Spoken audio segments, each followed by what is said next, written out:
Our coffee, cake, and camo podcast would not be possible without the support of our awesome partners. Thank you, Geico Military and the Wawa Foundation, for being a force behind the forces. Hey everybody, I'm Chelsea. And I'm Erica.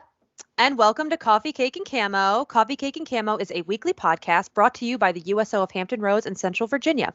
And each week we plan to explore a military topic, everything from the haircut challenge you've seen on social media to PCSing and everything in between. Before we get started, we want to take a second to thank some USO HRCV sponsors, because without their support, we could not bring you this podcast or work to fulfill the USO mission. So special thanks to the awesome Geico and the Wawa Foundation. By the way, the Wawa Foundation campaign has launched, so you have a few days to stop by your nearest Wawa and go ahead and support the Support Our Troops campaign. All donations will be donated directly to your local USO. That's right. And as always, in case any of our listeners are new to the USO, the mission of the USO is to strengthen America's military service members by keeping them connected to family, home, and country throughout their service to the nation. Now, Chelsea, we haven't been on a podcast together since the 4th of July. You look fantastic. And so do you. And talking to you. But I got to know, how was your 4th of July and how was your big brother's birthday? Because as you mentioned last time, your brother's birthday is on the 4th of July too.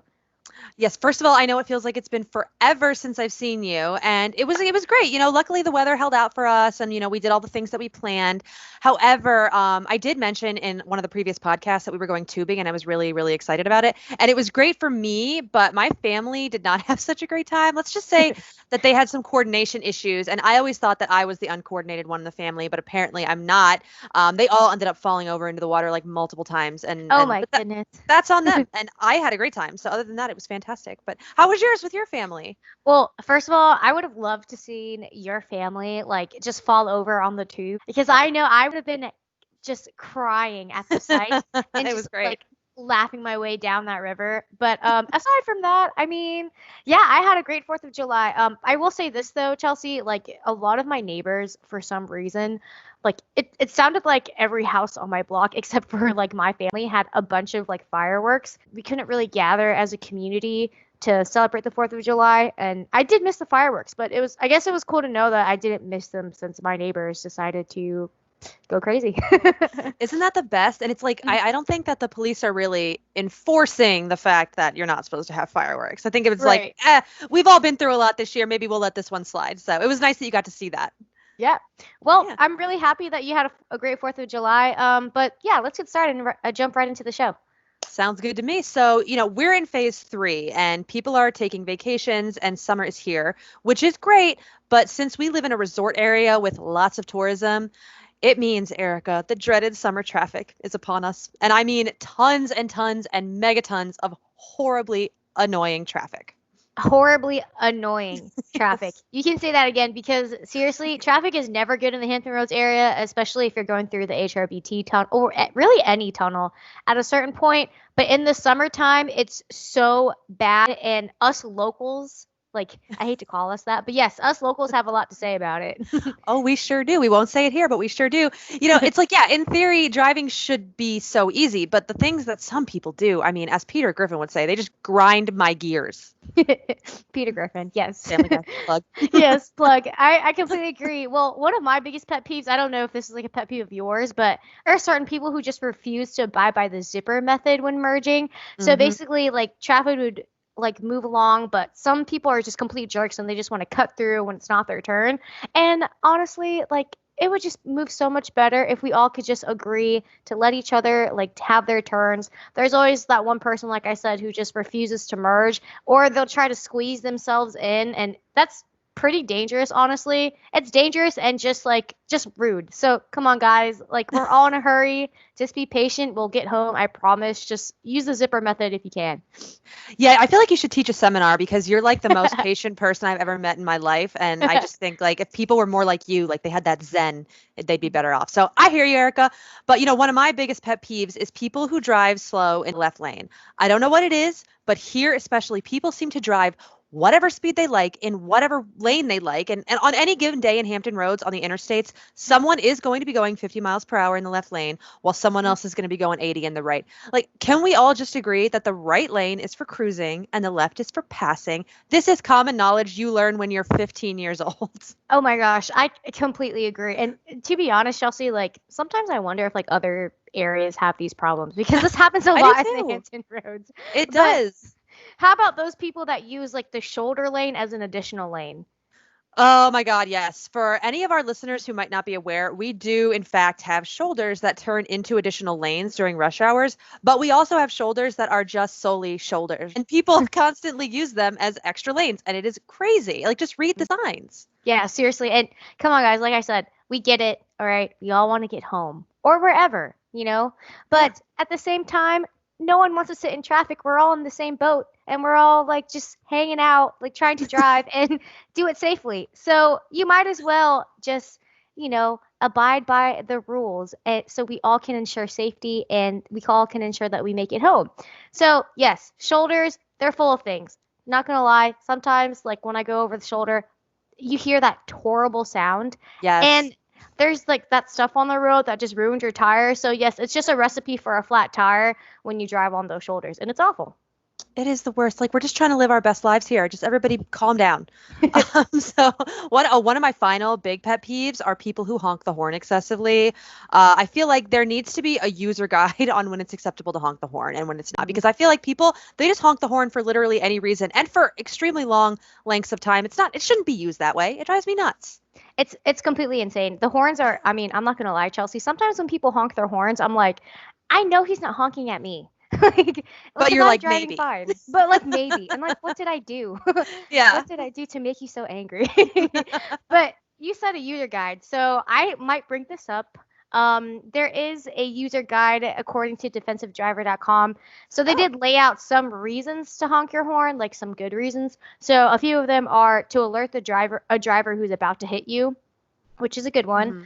Also to alert a pedestrian that they're in danger, also a good one. And also to alert another car of a traffic signal. So like, I guess think when you're stuck at a green light and they're not paying attention, they're probably texting, honestly, because that's just a terrible habit that so many people have. So yeah, they're texting at a green light and you're like, come on, let's go. And you honk your horn. Other than that, it's excessive.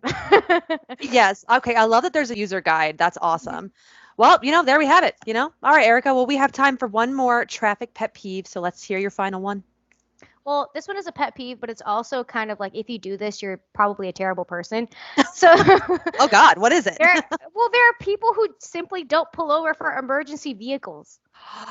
Okay, yes. This one we should all be able to agree with because it's not only bad driving etiquette, it's actually illegal. Like in Virginia and probably most other states, you legally are supposed to pull over to the right or out of the way of emergency vehicles. And two, if an emergency vehicle is stopped, you're supposed to give them the full lane if you can. And if you can't, then you slow down. And people don't do it here. I agree with you completely. Exactly. Like, just think about it. If it were you or a family member or a good friend that needed help, you would want emergency services to arrive as soon as they could. So come on, guys, move out the way so they can get some help as soon as possible. That's completely true. My cousin's a paramedic and I worry about her all the time because of stuff like this. So, okay. I feel better now that we've gotten all that rage off our chests. Yes. Sometimes we all just need to vent and that's completely fine. Some people have road rage and some people need to vent and some people have both. So, if you have a traffic pet peeve for our listeners at home, feel free to share it with us. Use the hashtag coffee, cake, and camo or just mention us, USO HRCV on social media and we'll take a look at it. Alrighty, well, we have a special treat for all of our followers. With USO Center operations currently at a standstill, today we're able to give everyone a tour of one of our busiest USO centers, which is located at the Richmond International Airport. And who better to give us that tour than the amazing Tricia Riggs, the Center Director. So welcome, Tricia. Hey, thank you for having me today. Hey, good to see you guys. Great to see you. Well, so Tricia, why don't you share with our listeners how you first got started with the USO? Well, over quite some time ago, I had a military family that I supported in the National Guard when they were deployed overseas during one of our Operation Desert Storms.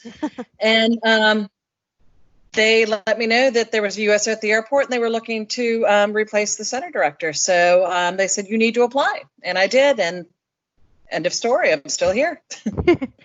And we're so happy that you could join us, Tricia, and are really, really proud of all of the work that you do with the Richmond Airport Center. So for those of you who don't know, you've probably seen this on our social media, guys, but our USO Center at Richmond International Airport, or what we refer to as RIC, they just celebrated their 10-year anniversary. And we all wish that we could celebrate in person, but giving social distancing, it's just not the best right now, but still super happy for this milestone. So Tricia, can you tell us a little bit more about the history of that center?